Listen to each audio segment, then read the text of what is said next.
সবাইকে good morning.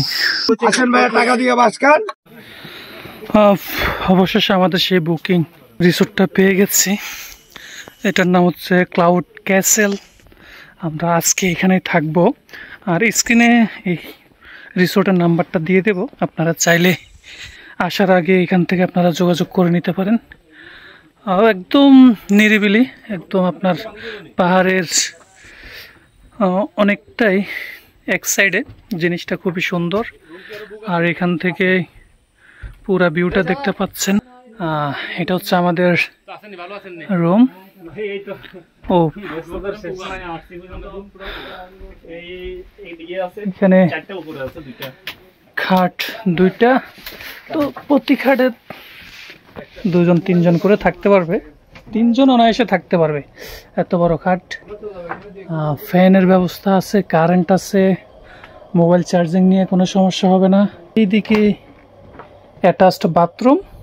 মোটামুটি সাজেকের তুলনায় মোটামুটি সাজেকের যেই মেন এয়াতে যে কস্ট, তার থেকে এখানকার থাকার পরিবেশ ভালোই। একটু পর এখানকার ভিউটা খুবই সুন্দর উপভোগ করা যাবে। অবশেষে আমরা এখন আছি সাজেকের কংলাক পাহাড়ের উপরে। আমরা এখানকার যে রিসোর্টটা বুক দিয়েছি এটা হচ্ছে ক্লাউড ক্যাসেল। প্রায় 9টার দিকে আমরা বের হয়েছিলাম সাজেকের উদ্দেশ্যে। রাস্তায় থেমে আস্তে আস্তে 5:30 বাজে। এরপর সাজেক থেকে সরাসরি আমাদের যে বুকিং রিসোর্ট সেখানে রুমটা এতটা ভালো লেগেছে এই জন্য, পিছনে যে ওয়েদারটা, বারান্দায় আসার পরে যে একটা সিস্টেমের ওয়েদার আমরা দেখতেছি, এই যে আপনারা দেখেন একদম মেঘাচ্ছন্ন। এখন ধরতে গেলে আমরা মেঘটাই ধরতে পারতেছি। আর সবচেয়ে ব্যাড লাক এই জন্য, কারণ আমরা খুব আর্লি উপরে এসে বেশিক্ষণ দেরি করিনি, দুজনেই শাওয়ার নিয়ে এসেছি। 20 থেকে 25 মিনিট আমরা দুজন সময় নিয়েছি। নিয়ে আমাদের প্ল্যান ছিল এখান থেকে আমরা বের হব, বের হয়ে নিচে যাব মেন যে সাজেকের ভিউটা আছে, যেখানে সবচেয়ে টুরিস্টের সমাগম বেশি, আমরা ওইখানে যাব। ওইখানকার কিছু কিছু স্পট যা অন্য ভিডিওতে আপনারা দেখেননি সেগুলো আমরা তুলে ধরবো, এরকম একটা প্ল্যান আমাদের ছিল। কিন্তু বৃষ্টির কারণে যে একটা কথা আছে, সে ঘুরে বালি, তো আমাদের অবস্থাটা এখন ওই রকমই হয়ে গেছে, সে ঘুরে বালি। আমরা এখন যেতে পারতেছি না, তবে বারান্দায় দাঁড়িয়ে দাঁড়িয়ে আমরা কিন্তু বৃষ্টিটা উপভোগ করতেছি। আসলে এখনকার যে ওয়েদারটা সেটা আসলে ক্যামেরা এতটা তুলে ধরতে পারবো না।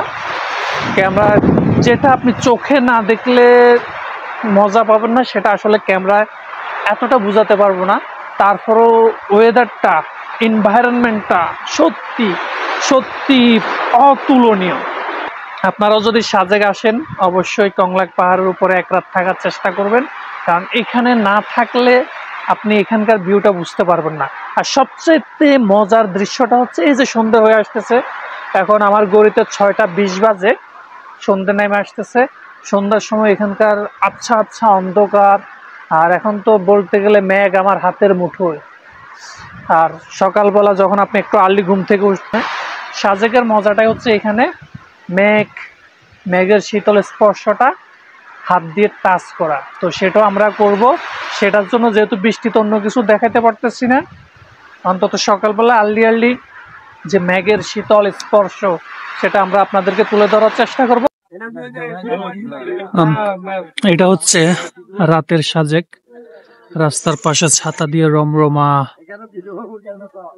স্ট্রিট ফুড বিক্রি করছেন। এদিকে একজন দোকানি স্লোগান দিয়ে বলতেছে, টাকা দিয়ে বাস খান, টাকা দিয়ে বাস খান। না, হরেক রকমের পিঠা আছে। বাঁশকুড়ুলের ভিতরে চিকেন দিয়ে বাঁশকুড়ুল বিক্রি করতেছে, তাই বলতেছে টাকা দিয়ে বাঁশ খাইতে। তো অনেকেই টাকা দিয়ে বাঁশ খাচ্ছে, আমরা অনেকেই ভালো জিনিস খাই না, কিন্তু টাকা দিয়ে বাঁশ আমরা ঠিকই খাই।